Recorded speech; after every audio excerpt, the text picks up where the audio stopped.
Chapter 13. Frances pulled the horses to a halt, cringing as one of the bounty hunters stopped so close to her that she could see the red veins in his wind-burned eyes. "Jake's new boy, Frankie, isn't it?" Marshal Dawson asked. Then, giving her no time to answer, he added, "Where are you off to?" "I'm taking a load of corn to Mr. Mueller's farm," she stammered. "Jake can't do it. He's ill from the fever." She tried not to meet his eyes and prayed the secret she carried didn't show on her face. "Sorry to hear Jake's ailing," the marshal said. One of the bounty hunters interrupted. "Since the boy's going to Nebraska, may have more than corn in that load." "Could be so," the other bounty hunter said. He leaned close to peer into her face, and Frances shot him a look of hatred and anger and turned away. She tried to keep her hands from shaking and gripped the reins tightly and pressed them against her knees. Frances' stomach clutched, and she held her breath as one of the bounty hunters slowly rode to the back of the wagon and to poke at the canvas and the sacks of corn with the barrel end of the rifle. "Seen any signs of the runaways?" the other bounty hunter asked. "Remember, woman to man, she got an embroidered shawl, stole it from her mistress." Frances remembered how Mike had taught her to face the street bullies in New York. These men seemed no different, so a show of spunk would be her best defense. She knew they were watching her closely for any sign of fear, which would let them know their suspicions had been right. So with all her might she fought her terror, stared scornfully, and retorted, "Stole it? That's not the truth. The marshal said the woman gave it to her." "Got a good memory," he said. "So remember this, anyone who helps slaves escape can get sent to prison." "He's just a boy doing a job for his pa," the marshal said. "Let him get on his way. It's gonna snow soon." The men guided their horses back a few steps, whirled, and rode in the direction from which they came. Frances' hands shook inside her heavy gloves, and it was hard to hold the reins, but just in case they glanced back to watch her, she sat straight as a new board and clucked to the horses to start up again. It wasn't until they were out of sight that Frances was finally able to breathe normally. The wagon rolled on. At last the narrow river crossed their path ahead, and she soothed the horses down the banks and into the shallow water. She could easily see farm buildings on the other side, the Mueller's farm. She was weak with relief when she finally drove into the yard and up to the barn. Mr. Mueller ran out to meet her, grasping the horses' bridles and leading them to the barn. "Get in the house. I'll take care of everything." As Frances entered the warm kitchen, Johnny grinned at her. "My pa never let me drive the wagon alone," he said. Frances clutched Mrs. Mueller's arm with fingers still stiff from the cold and whispered, "The bounty hunters stopped me. They're still looking for a woman wearing that embroidered shawl. This time they said she stole it. Odette can't wear it any longer. She has to take my coat." "You're going to need your coat," Mrs. Mueller said in a hushed tone. "We have extras. We'll give her one." Her voice returned to normal. "Now, Frankie, don't waste time with worry. Use your energy to eat." She propelled Frances to the table and put a plate of hot potatoes, carrots, and boiled beef in front of her. While his brothers concentrated on their meals, Johnny leaned across the table and whispered, "Tell me about the slaves. How many were there?" "Two," Frances mumbled, her mouth full. "Let Frankie eat his food in peace," Mrs. Mueller said, frowning at Johnny as she tossed a quick glance at his younger brothers. "This is not the time to talk." Later, after the three young boys had been sent to bed, Johnny told Frances, "You brought him by yourself? You're really brave." "I wasn't brave. I was frightened," Frances confided. He shook his head. "That doesn't matter. You were brave enough to take a big chance and break the law. If you were caught, you'd go to prison." "Johnny," Mrs. Mueller warned. "I didn't want to break the law," Frances said. "It didn't seem wrong to help those people." "It wasn't wrong," Mrs. Mueller said. Frances slowly shook her head. "It's just such a muddle. The people who obey the laws, like the bounty hunters, are really doing the wrong thing. The people who try to help the slaves reach freedom are right, but they're breaking the law." Mr. Mueller had slipped into the kitchen by the time to hear most of the discussion. He nodded from his seat by the fire. "In this case, at least, you didn't do a bad thing, Frankie. The people who help slaves to find freedom have chosen to take the risk of going to prison, to make a sacrifice to help someone else." "Sacrifice," Frances said, repeating the word she'd heard her mother use. She sighed. I've heard adults talk about sacrifice. I don't really understand all that means." Mrs. Mueller pulled off her apron and hung it on the hook on the side of the cupboard. "Sacrifice is not always easy to understand, Frankie. It means that someone or something else means more to you than your own self. Let me explain it this way. It means you can love someone or an idea enough to give up something that you prize in order to make people's lives better. You understand that, Frankie. Today, to help others, you made a sacrifice." She patted Frances's shoulders. "Enough talk." She said, "Time for the boy to get his rest." She led Frances to a bed in the room with the little boys and bundled into quilts on the floor. "Sleep," she said. "You're so tired your eyes will close the moment you pull the quilt over your ears. We want you to have a good night's rest because the weather's clear tomorrow. You will have a long ride back." Frances' eyes did not close right away. She kept repeating to herself Mrs. Mueller's explanation of sacrifice. "If you love someone enough to give up something you prize. Is that what you were trying to tell me, Ma, when I was too angry and hurt to really listen?" Ma's face as it looked in the courthouse hallway appeared to her. Frances could see the pain in her mother's eyes as she remembered her words. "Help me, love. Help me make them understand." A hard knot inside Frances's chest melted with such a rush of tears she curled tightly underneath the quilt to smother the sound, whispering again and again, "Oh, Ma, I do understand." Morning broke clear, the night snowfall, leaving only a fine dusting of white across the hills. Frances quickly pulled on her clothes and hurried downstairs. "How are Janice and Odette?" Frances asked, as she devoured a huge breakfast of eggs, biscuits, and frizzled ham slices. "They're fine. Mr. Mueller said they'd been given warm clothing and food, sent on their way long ago. No one's going to be able to stop them now, I can promise you that." Frances leaned back in her chair with a happy sigh. She'd done it. She'd helped them escape. She could hardly wait to get home and tell Jake and Margaret. "I shall leave too," she told Mrs. Mueller. "I'm needed at home because Jake's too ill to do the chores."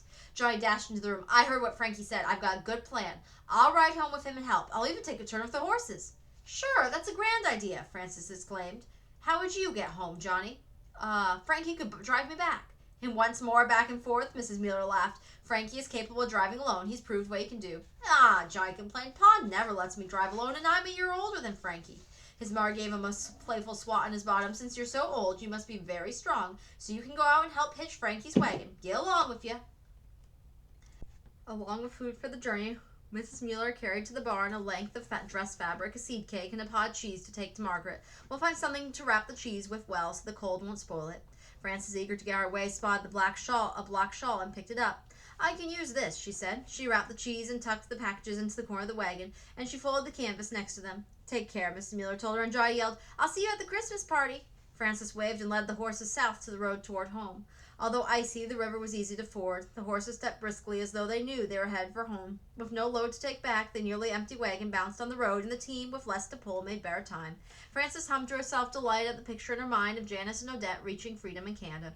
As soon as all the slaves had been freed and she didn't need to keep the Underground Railroad a secret any longer, she would write to Mike, tell him about the adventure, and Ma too. Wouldn't Mike think it was a grand thing and wish he'd been with her? And she could almost hear Ma saying, "Ah, love, I'm so proud of you, I am." She'd write the story to Megan too, and the two eldest girls in the family, she and Megan, had always shared a special bond. And when Megan heard about Odette and Janice's freedom, she would be just as happy for them as Frances was now.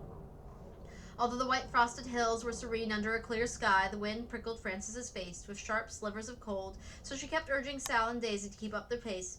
As she looked west, she thought long about Megan. The couple who took her had a home out on the prairie. It was so far away, and Frances missed her sister so much. She hoped the isolated prairie life would not be hard on gentle, sensitive Megan. Frances missed Ma too. She could hardly wait to get to the Cummings farm so she could write to her mother. And when she wrote to tell Ma of her adventure, Frances would also tell her she'd been wrong, that now she really did understand Ma's sacrifice. Frances was almost home when the marshal and two bounty hunters suddenly appeared on the road. They'd never know how close they'd been to the slaves they were tracking. They'd ride on, retracing their steps toward the north, searching for Odette and Janice in vain. Frances raised a hand to wave at the marshal and was surprised when he turned with the bounty hunters and rode beside her a few moments. "Glad the weather didn't close in on you," he said. "It was an easy trip," Frances answered. She was aware that one of the men was poking the barrel with his rifle into the back of the wagon. She suppressed a smile. He wasn't going to find any hidden slaves behind the cake and cheese.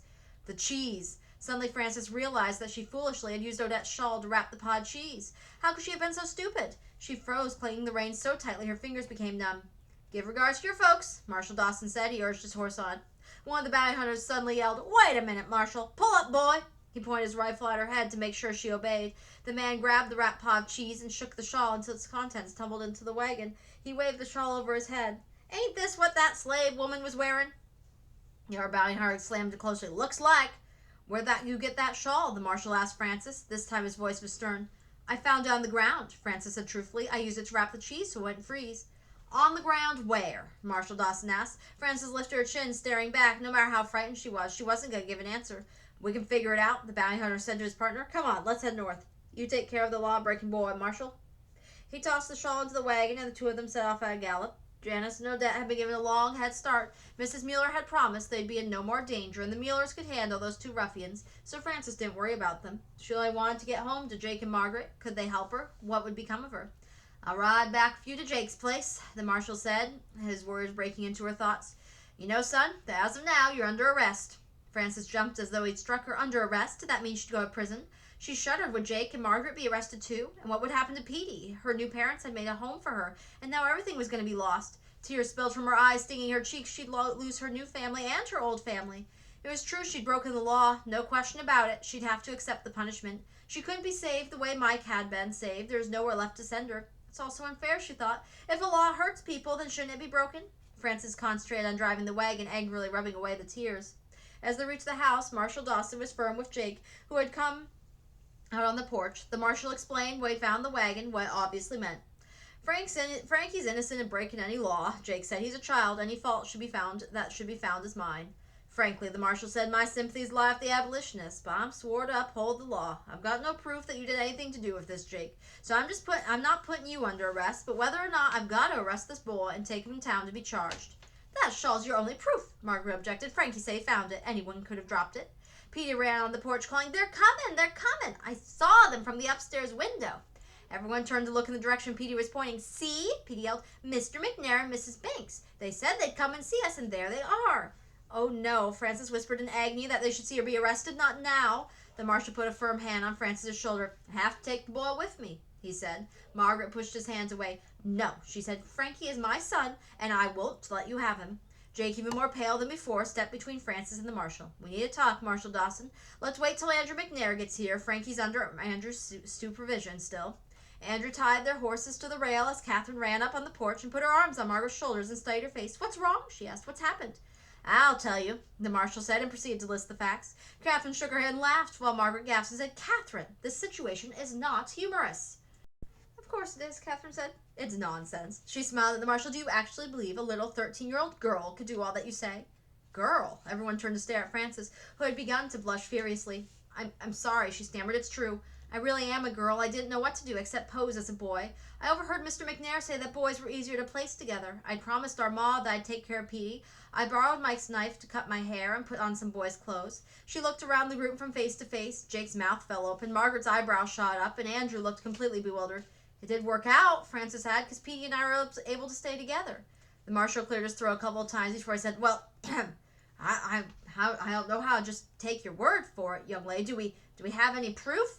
Frances shrank back against Margaret, who shouted, oh, who stared at him. For a moment he looked bewildered, and then his face turned dark red. Well, I don't mean, he stuttered. Catherine smiled at the marshal. As I see it, we have only one problem to settle, the ownership of the shawl. You said it was a black shawl with blue embroidered flowers in the corner? He nodded. Why, Marshal Dawson, she said, I do believe that could be mine, and if you're ever in St. Joe, I'll see if I can find a bill of sale for it. Marshal Dawson pursed his lips together and rubbed hard at his chin. Frances wondered if he was trying to keep from laughing. Appears there's been a big mistake here, he said, with a broad smile succeeded in escaping. We now have no evidence that a crime has been committed. In any case, there's no way I'm going to arrest the little girl. Touching the brim of his hat and nodding to the women, this time including Frances, he got back on his horse and rode away. For a moment no one spoke. It was more than Frances could take. I'm so very tired of pretending to be a boy, she cried. Even if you send me away, I need to be myself. I need to be a girl again. I didn't want to lie to you, but I can't do it anymore. Her tears burst out in a torrent. Margaret's arms were around her, hugging her, holding her, stroking her cropped hair. It was Margaret's voice she heard soothing her, saying, Oh, Frankie, I love having a daughter. Frances held Margaret tightly. The love she felt melting over the mixed-up feelings that had been tormenting her. She would always love Ma, whether she could be with her or not, but she had a new home with people who loved her too, who generously shared her life with Petey and her. What an enormous relief it was, not having to pretend any longer to be someone she wasn't. It occurred to her with a jolt that there was something she'd forgotten, and maybe Margaret and Jake had too. She pulled away from Margaret and turned earnestly to Jake. Just because I'm a girl doesn't mean I can't still help you with farm work. I'm strong. I work hard. You saw how quickly I learned to milk the cows and handle the horses. Jake lifted a hand to quiet Frances. For a moment he seemed to think about it, then he grinned, and Frances knew he was pretending. Just as soon work with a daughter as much as a son. His eyes became serious. No son could make me any more proud than I am of you right now, Frankie.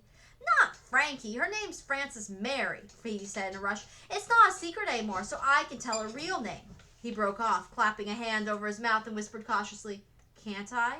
Laughing, the men led the horses off to the barn to care for them and Petey on their heels. Frances took the handkerchief Margaret handed her and wiped her eyes, staring in wonder at Catherine. How'd you know I was a girl? 2 reasons. Catherine reached into the cloth purse that hung on her waist and pulled out a letter. Your mother wrote to ask about the welfare of her children, telling something about each of you, giving your full names. She handed the envelope to Frances. I know you'd like to read her letter. Oh, yes, Frances said, clutching it eagerly. Catherine continued, finding you were Frances Mary instead of a Frankie didn't come as much of a surprise to me. She lowered her voice and grinned at Frances. I began to suspect you were a girl by the way you looked at Andrew McNair. Frances felt her cheeks grow warm and she ducked her head. He's too old for you, Catherine teased. Not too old for you, Margaret added with a chuckle. However, that's just between us women. Frances laughed, hugging Margaret again. Wait till my brothers and sisters find out what has happened, she exclaimed. Michael think it's more exciting than a dime novel, Catherine said.